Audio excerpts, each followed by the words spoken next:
حضرت عائشہ یا ازواج ام المومنین ہیں، یہ مائیں ہیں، اپنی ماؤں کے متعلق خیال نہیں آیا کہ کیا کہہ رہے ہیں ہم، قرآن نے کیا کہا ہوا ہے کہ تمہارا یہ رد عمل ہونا چاہیے، قرآن نے حکم دیا ہے کہ اس طرح سے تحقیق کرنی چاہیے، قرآن نے حکم دیا ہے کہ اتنے گواہ ماننے چاہیے، اور اس وقت تک اس ملزمہ کو بالکل بری الذمہ سمجھنا چاہیے جب تک جرم ثابت نہ ہو جائے۔ اس قسم کا کوئی اقدام نہیں کیا جاتا۔ یہ رسول اللہ صلی اللہ علیہ وسلم کا اسوہ حسنہ ہے، یہ سنت رسول اللہ ہے۔ خدا اس کے لیے وہی بھیج کے بریت کرتا ہے۔ اپنی طرف سے انہوں نے بڑی کھنڈ مار دی کہ ہم نے صاحب حضرت عائشہ کی عظمت برقرار رکھی کہ خدا نے بریت بھیج دی۔ جی رسول اللہ کے متعلق کیا خیال گزرا آپ کا؟ یہ ہے عزیزان من شان نزول کا عقیدہ وضع کرنے کے جذبات محرکہ۔ میں اگر اور بیان کروں، اور ان میں بھی نبی اکرم صلی اللہ علیہ وسلم ہی کسی نہ کسی شکل میں ملوث ہوتے ہیں، نظر آتا ہے کہ کتنی گہری سازش تھی جو یہ ہو رہی تھی قرآن کے خلاف، نبی اکرم صلی اللہ علیہ وسلم کی ذات گرامی کے خلاف۔ حضرت زینب علیہ السلام کا نکاح وہ حضرت زید کے ساتھ جو ہوا، بات بالکل صاف سی تھی۔ حضرت زینب آپ کی پھوپھی ذات بہن تھی، اتنی قریبی رشتے والی بہن، بچپن سے اکٹھے رہے تھے۔ اس کی شادی آپ نے خود یہ اپنے آزاد کردہ غلام زید کے ساتھ اس لیے کی کہ قریش بنی ہاشم کی عظیم ترین ایک خاتون کی شادی ایک آزاد کردہ غلام کے ساتھ کر کے مساوات کا ایک نمونہ پیش کرنا چاہتے تھے۔ آپ خود شادی کی، اور اس کے بعد وہ نبھ نہ سکی، وہ ہوتا ہے نہیں نبھی، حتیٰ کہ حضرت زید نے، قرآن میں یہ ہے کہ حضرت زید نے، میں اس کا بھی ریفرنس دے دوں، میں نے لکھ لیا تھا احتیاطاً، 33/37 سورہ احزاب کی وہ آیت ہے، اس میں یہ واقعہ موجود ہے کہ معاملہ اس حد تک گزر گیا کہ حضرت زید ان کو طلاق دینے پر آمادہ ہو گئے۔ قرآن میں ہے کہ نبی اکرم صلی اللہ علیہ وسلم نے حضرت زید سے کہا کہ نہ طلاق دو، آپ نہیں چاہتے تھے کہ اس قسم کی جو شادی اس مقصد کے لیے کی گئی ہے وہ ناکام ثابت ہو جائے۔ اور پھر جو اپنی پھوپھی زاد بہن کے اوپر گزرے گی، ایک تو شادی اس طرح سے کی، پھر اس غلام نے معاف رکھی، اس نے طلاق دے دی۔ کچھ بھی قرآن میں یہ ہے کہ وہ آپ کہہ رہے تھے انہیں، حضرت زید کو، کہ طلاق نہ دو، اس کے باوجود انہوں نے طلاق دے دی۔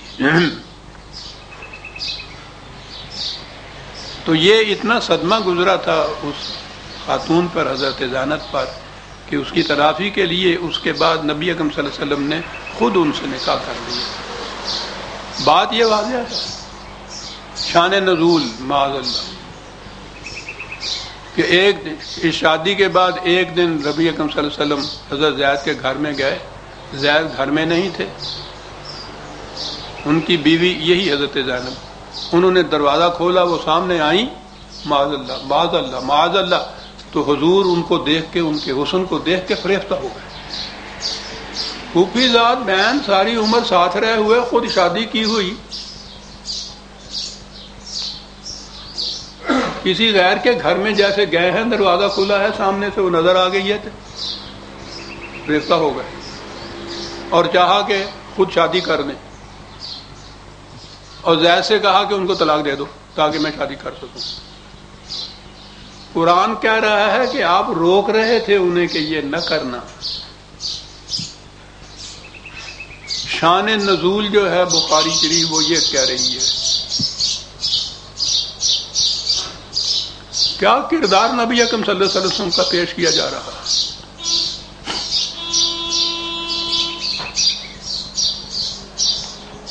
جب غیر مسلم ان روایات کو، جو انہوں نے تو درج کر دی بخاری اور مسلم نے، 1000 برس سے ہمارے ہاں کے سارے علماء کرام کو فقہائے اعظام سینے سے لگائے پھر رہے ہیں، نصاب میں یہ داخل ہیں، درس میں یہ پڑھائی جاتی ہیں، ان کا ختم ہوتا ہے۔ آپ کو معلوم ہے قرآن کریم کا ختم جو ہے یہ تو کبھی ہوتا ہے، اب تو خیر عام ہونے لگ گیا ہے، پہلے تو رمضان میں ہوتا تھا۔ بخاری شریف کا ختم ہوتا ہے۔ یہ جتنے بھی بعد میں یہ علماء کرام بن کے نکلتے ہیں ان کو سند ملتی ہے۔ یہ ساری جتنی روایات ہیں اس قسم کی شان نزول کی، یہ ان کتب، یہ حدیث کے جو مجموعے ہیں ان میں ہے۔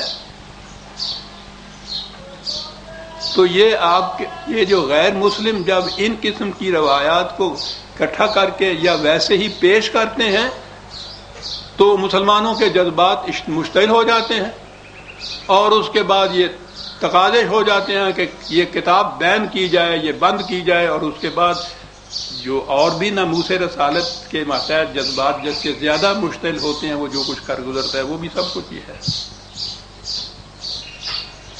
میں کراچی میں تھا تو ایک دفعہ ایک کتاب آئی وہاں سے مغرب سے، انگریزی کی کتاب سیرت پہ لکھی ہوئی تھی، اس میں اس قسم کی روایات تھی۔ تو اس کتاب کو ریفر کر دیا گیا، میری طرف بھیج دیا گیا کہ ذرا اس کو دیکھو، کہتے ہیں اس کو بین کر دیا جائے، تو کیا اس میں ایسا مواد ہے کہ اسے بین کر دیا جائے؟ میں نے اس کتاب کو دیکھا، اس میں یہ جو روایات تھیں وہ بالکل صحیح اس نے نقل کی ہوئی تھی، اس میں کسی قسم کی کوئی غلطی، کوئی اضافہ نہیں تھا۔ میں نے اس کتاب کو ان روایات کے اوپر حوالے دیے کہ یہ فلاں کتاب میں ہے، یہ فلاں حدیث ہے، یہ فلاں روایت ہے، یہ فلاں تبری میں ہے، یہ سارے لکھ کے تو میں نے کہا کہ یہ ہے اس قابل کہ واقعی بیان کی جائے کہ یہ اتنی بڑی تہمت نبی اکرم صلی اللہ علیہ وسلم کے اوپر، لیکن اس کو بیان کرنے سے پہلے ان کتابوں کو بیان کیا جائے جہاں سے اس شخص نے یہ لیا ہے۔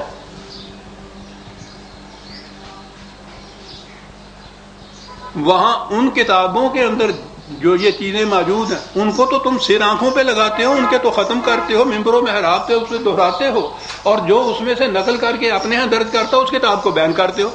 ارے چور کو مارتے ہو، چور کی ماں کو مارو، ماں کو کیسے مار دو؟ وہ تو امام ہے، انہوں نے وہ کتابیں جمع کی ہوئی، ان میں وہ بدستور اسی طرح چلی آ گئی۔ بات ہو رہی تھی شان نزول کے عقیدے کی،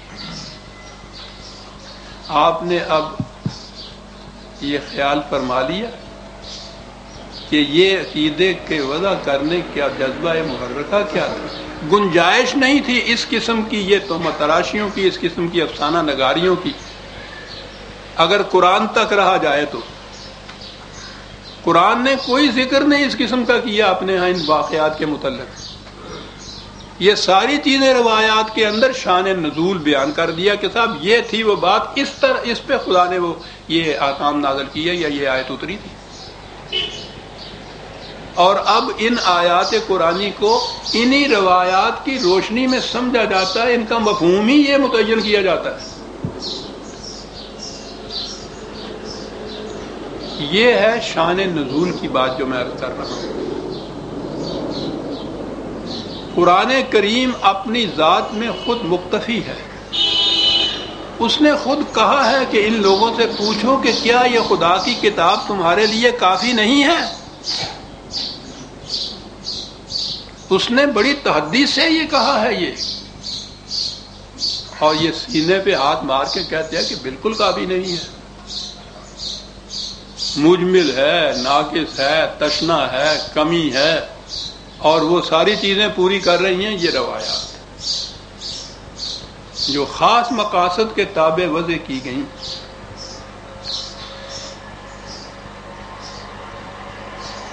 قرآن کریم میں جہاں تک نام لینے کا ذکر ہے، ایک تو حضرت زید کا نام آیا ہے رضی اللہ تعالیٰ عنہ، وہی اس واقعے کے اندر جہاں حضور نے یہ فرمایا ان سے کہا۔ میں نے کہا ہے نا کہ غالباً 33/37 کی ہے۔